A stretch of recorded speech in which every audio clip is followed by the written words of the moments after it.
Gentlemen, how we doing? Good, James. How are you? I'm doing really well. Doing great. Really well. Another month. Pushing through another month. Yeah. It's been a fun ride, Yeah. fun few months. Not something that we didn't see coming, but nevertheless, we're here to talk about it. That's right. Us Midwesterners are thawing out from a pretty chilly February, I think, right? This is very true. Yeah, so it finally came. So anybody enjoying a nice warm climate, well done. Yes. No, good decision. Yeah, right. But Working with us and moving to a warm climate. Yeah, no, hey, Can't go wrong. It was good. Too. Yeah, and we really start to feel it through February. So Yeah. anyway, bravo for those of you who escaped. But the bottom line is your portfolio is kind of live in this world that isn't dictated by temperatures that we feel with our bodies, but perhaps temperatures we feel in the economy and capital markets. Right. Okay, February was a little chilly. And when you look, like the S&P 500 pulled back 1.3%. Hardly much to write home about, but the way that it got there felt very uncomfortable. There's one thing to say, like you started the month and you finished the month, you're only down 1.3%. But when you ripped up a little bit, went higher in the month and then came down from that and then added some negative, that starts to feel more uncomfortable. And with technological advancements and stuff, you can check your portfolio every day. Yeah. We'd recommend you don't. Right. It's okay if you do, Yeah, but just recognize that markets oftentimes give us more than they should have, and then they take back more than they should have. And that's what kind of creates volatility. But recognize over long periods of time, we typically see mean reversion or things that look rather normal over long periods of time. S&P 500, top 500 companies in the U.S., down 1.3% in the month of February. Okay, how'd the bond market do? Surprisingly well. But what's happening, though, is bonds are starting to act like you would expect historically. So what do I mean by that? As risk has elevated and markets have gotten choppy, bonds have actually stepped up and bolstered strength. Right. So in February, the bond market, as measured by the aggregate bond index, was actually up 2.2%. We've seen bonds and stocks being volatile and selling off in unison because what has been the biggest threat in the last, I don't know, as long as I could think about here, us doing this podcast, inflation, right? That drives interest rate volatility. We're kind of working in reverse, and we'll get to why we're working in reverse here. And perhaps we can think of a cooling of inflation. I'm amazed that I'm saying that, but that's kind of the direction that the new administration is taking us towards. So I digress. Let's jump into the next topic. Right. So if we looked at the market and what's kind of gone on, that's always kind of in a rearview mirror. But when we're looking at the portfolios and how we design them, how we put them together, what kind of stood out in the portfolio in the last kind of 30 days? Sure. So a couple, just solidifying the movements that we made after the election. That was good to see those continuing to work on balance well. The other things that we did in February for our clients was stabilize what we would view as the core. This is not the time to make any concerted bets anywhere. And when I say bets, that's probably the wrong term to use when it comes to long-term investment strategies. Let's just talk about stylized exposures that are only going to work if one thing happens. Sometimes you need to just sit in a neutral position and let some things sort out. And so that's where we're at right now. Why would you do that?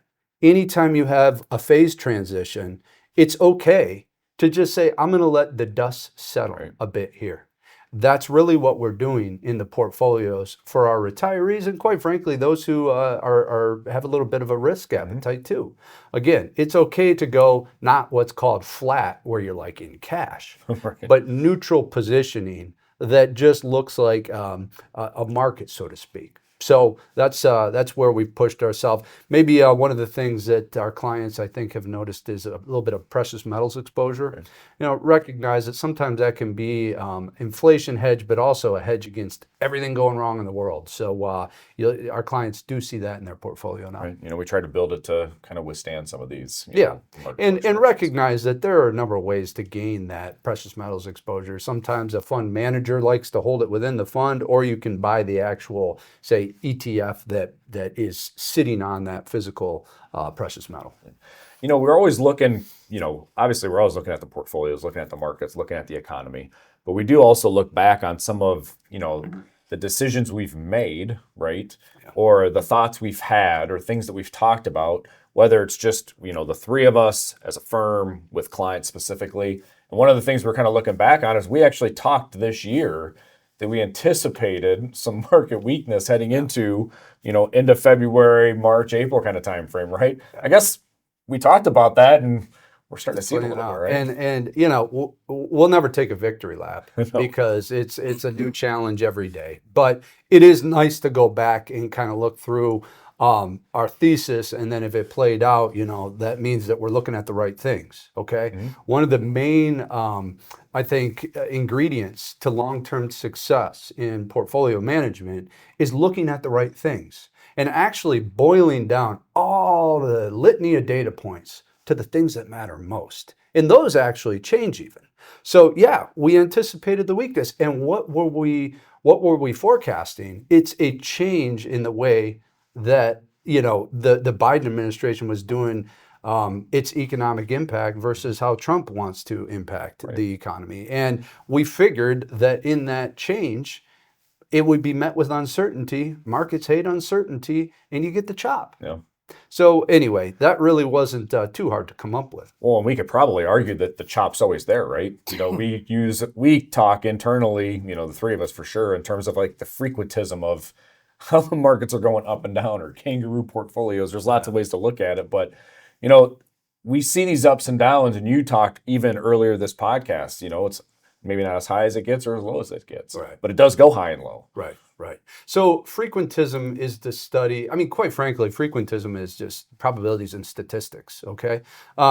We can use it in a number of fashions, like, well, frequently when we have this type of environment, what investment works the best? But then there's another form of frequentism that is looking back at like historical movements of the market.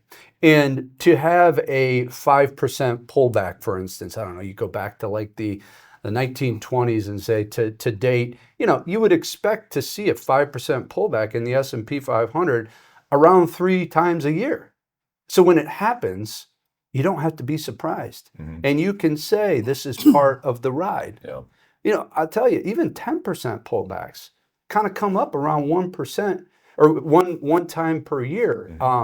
They're not fun, but we get through them, and it's part of the ride. It's part of that whole, there's an old saying on Wall Street that's the stock market takes the stairs up and the elevator down. But luckily the elevator doesn't go to the basement or to the lowest level. It's, stairs up, and it's kind of then you build up. But the problem is that elevator ride down is checking the health of the market. But boy, is it uncomfortable. That's right. Yeah.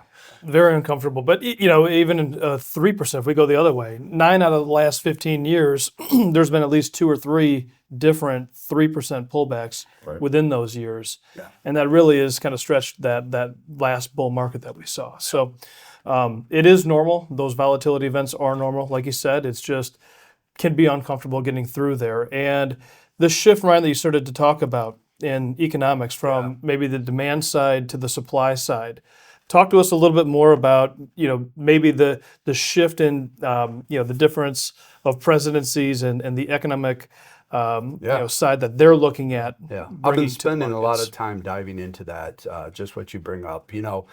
When you think about it, economics, I've always been a fan. My undergrad's in economics, and I think that it's not exactly the capital markets, but it certainly drives the capital markets. So you got to understand it. All right. What we've seen more recently, and quite frankly, what the populace loves, is called demand side economics. And you're creating demand by essentially giving the people something, whether it's a straight up handout of money, whatever it is, you create now the ability for them to go pursue a good or a service with that extra. So you're creating demand with just an injection.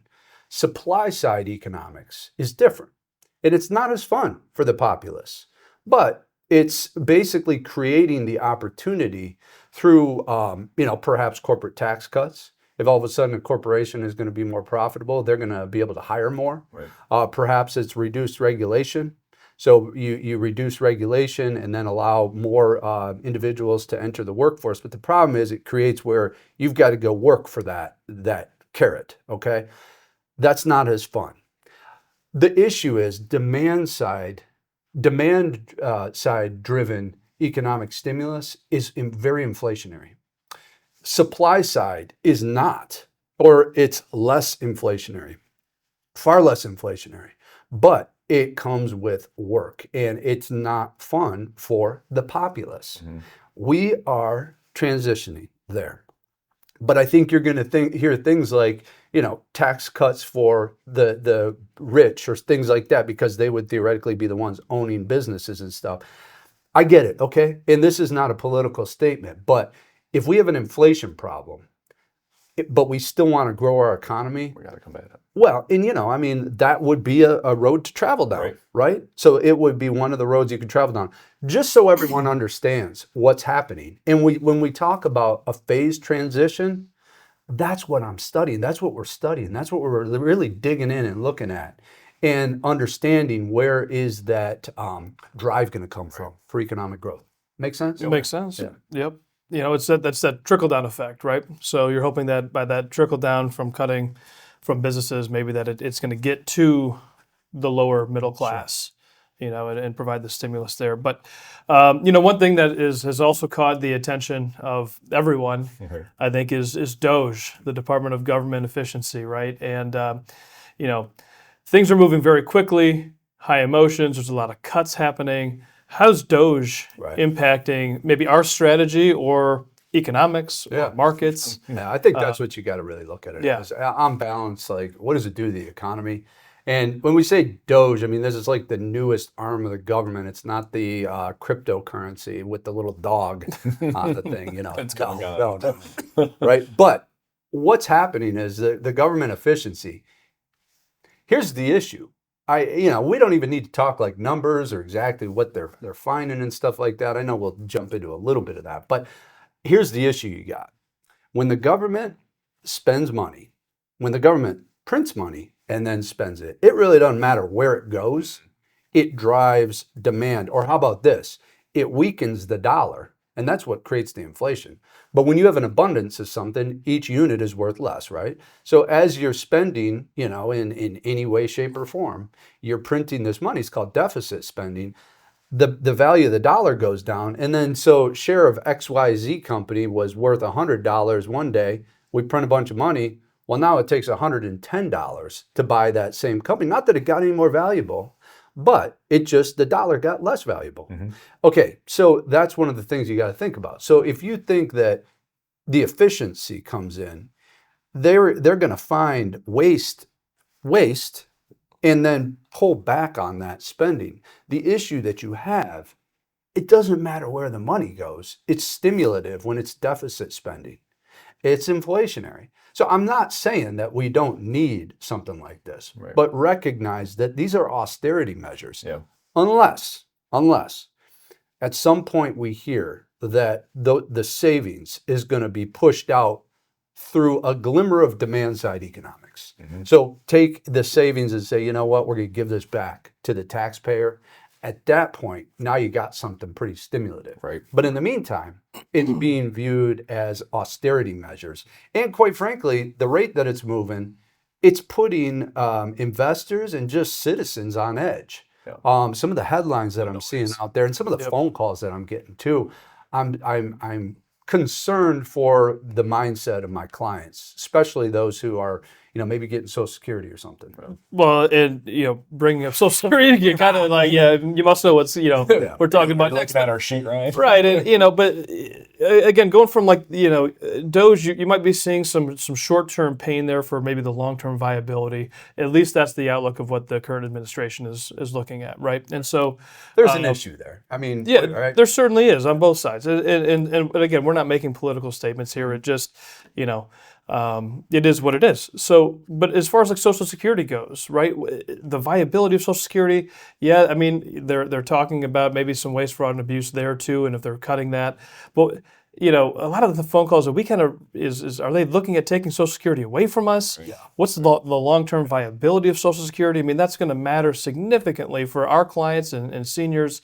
Well, and that's why those that are looking at from a financial planning perspective, being a part of their income stream. And that's why we wanted to tease this out and actually touch on the Social Security aspect, because you're seeing it float around in headlines, but often it's just in a headline and it's not really described what they're looking to do with Social Security. Okay, so what I've gathered with an immense amount of reading and looking into different policy projections and things is to try to figure out if there's waste, fraud, and abuse in Social Security system. So, you give the example of the one person who's receiving Social Security benefits above the age of 300. I mean, before the U.S. even existed. I mean, okay, fine. That's fine. If you want to go and sniff out some of those problems, I think that should make sense to everyone. Mm-hmm. But then when it comes to cutting benefits, no, there's been no talk of that. Now, if that person who is 300 years old, if there's a bank account attached to that and somebody is receiving that benefit and receiving control, yeah, that person, I guess, would be having their benefit cut. Yeah. But on balance, those who have legitimately paid into the system and who are getting a legitimate benefit, they're not talking about taking that away. In fact, if you look, there's actually a House budget proposal out there right now that talks about eliminating taxes on Social Security. Right. So just be careful about what that headline drives you to from a conclusion standpoint. And decisions, right? Right. Mm-hmm. Quite frankly, not necessarily sitting at this table, but we got a 20-something down the hallway here in an office. If we don't make some changes here, he's going to have no Social Security. Right. So it's okay to go through and do this, but just don't let a headline lead you down the wrong direction, because there's been no talk about cutting benefits. In fact, how about cutting taxes on those benefits? Mm-hmm. That's to date. So, yep. And we'll find out more when we look ahead, not just March, but as we kind of go through the process, as they evaluate, as they research and everything that kind of goes along with it. But if we do look ahead maybe just to March, right? We're already a couple days into March. It's been a little up and down. We'll take you through that at the next pod. But, what are we looking at in March? Yeah.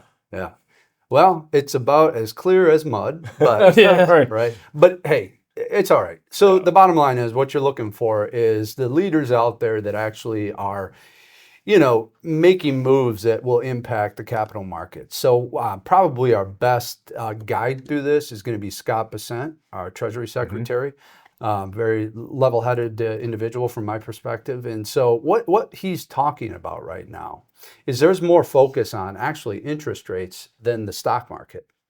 The issue that you come to with that is rates have been coming down due to economic uncertainty. Tariffs create economic uncertainty. And in that environment, you're finding that bonds are actually firming up, and that means that rates are coming down. So I think that the goal is to get the 10-year Treasury yield. I'm thinking they want it below 4. It's flirting with 4. It's not there yet, but I think that they're going to work hard to get those interest rates down, and I think they're going to use the cover of they inherited this economy from a different administration. And if you listen to what they're talking about, they're saying that it's not going to be the Trump economy until mid-year or something like that. So what does that sound like to me? It sounds like the ability to kind of let the markets be volatile, try and get those interest rates down. So we need to understand that, be prepared. Nobody's got a crystal ball, but I think that's the best bet. And we'll keep working it, right? You bet. All right. Well, till next month. Yeah. We'll see everybody back. And as always, it's an honor. See you guys this morning. Thank you. Yeah. Advanced Capital Management Incorporated is a registered investment advisor. Information presented on this program is believed to be factual and up to date, but we do not guarantee its accuracy, and it should not be regarded as complete analysis of the subjects discussed. Information presented is for educational purposes only and does not intend to make an offer or solicitation for the sale or purchase of any specific securities, investments, or investment strategies. Investments involve risk, and unless otherwise stated, are not guaranteed. Be sure to first consult with a qualified financial advisor before implementing any strategy discussed herein. Tax and estate planning information should not be construed as formal legal or tax advice. Always consult an attorney or tax professional regarding your specific legal or tax situation. Thank you, and we look forward to seeing you next month.